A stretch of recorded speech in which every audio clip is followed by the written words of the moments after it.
Welcome to chapter 8. This is the seventh seal, as we started with the seals, and you'll notice that the seventh seal actually opens up the seven trumpets. But I want you to pay attention to some words as we go through here, because as we go through it, he is going to tell us some things straight out. And then he's going to see some things that he's going to say it is like this, it is like that. And what we're seeing is a first century man that has been teleported to sometime in the future beyond the year 2022. He has been traveling somewhere into the future that we don't know, and he is seeing things that he does not know how to explain. So that's why he uses the word like this.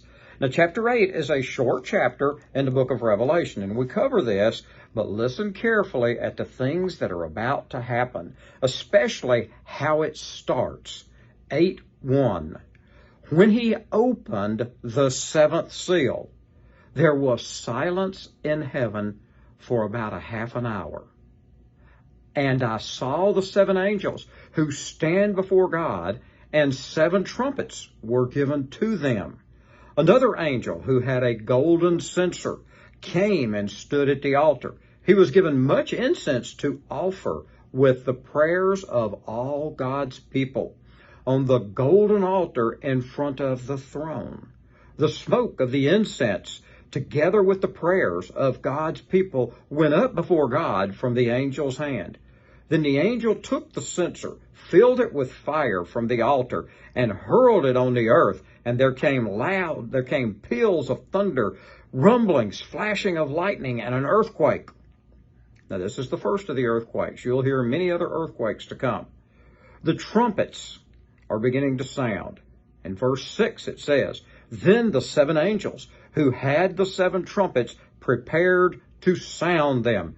Now, just pause for a moment. If you've been to a football game or if you've been to anything where the band is playing and you hear that trumpet, when a trumpet really cuts loose, it is very obvious that that's what it is. So I get that picture of a loud trumpet blast taking place, but this will probably be the trumpet blast of God, not the type that we have here on earth.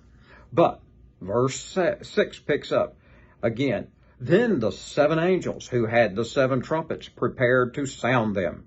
The first angel sounded his trumpet, and there came hail and fire mixed with blood, and it was hurled down to the earth. A third of the earth was burned up. A third of the trees were burned up, and all the green grass was burned up. The second angel sounded his trumpet, and something like a huge mountain, all ablaze, was thrown into the sea. A third of the sea turned into blood. A third of the living creatures in the sea died. And a third of the ships were destroyed. A third angel sounded his trumpet, and a great star, blazing like a torch, fell from the sky on a third of the rivers and on the springs of water. And the name of the star is Wormwood. A third of the waters turned bitter, and many people died from the waters that had become bitter. A fourth angel sounded his trumpet, and a third of the sun was struck, a third of the moon, and a third of the stars, so that a third of them turned dark. A third of the day was without light, and also a third of the night. As I watched, I heard an eagle flying in midair call out in a loud voice, Woe, woe, woe to the inhabitants of the earth, because of the trumpet blast about to be sounded by the other three angels. Now think about that. It sounded pretty bad before that. And it ends with the three woes from this eagle who is crying out. And he knows what is about to happen, and it's going to be a lot worse than what we just had read. So you can imagine how this is going to be, and we will find out in chapter 9 tomorrow. But I wanted you to be listening to these things that are happening, and you think in terms of the fractions of the earth. We have attacked the sea. We have attacked all of the trees and all of the grass, a third of the trees. We have seen God has turned loose on the fresh water coming out of the rivers. So now we have seen a major amount of damage to planet Earth. It is going to be very difficult to be living during this time, and that is why it's called the Great Tribulation.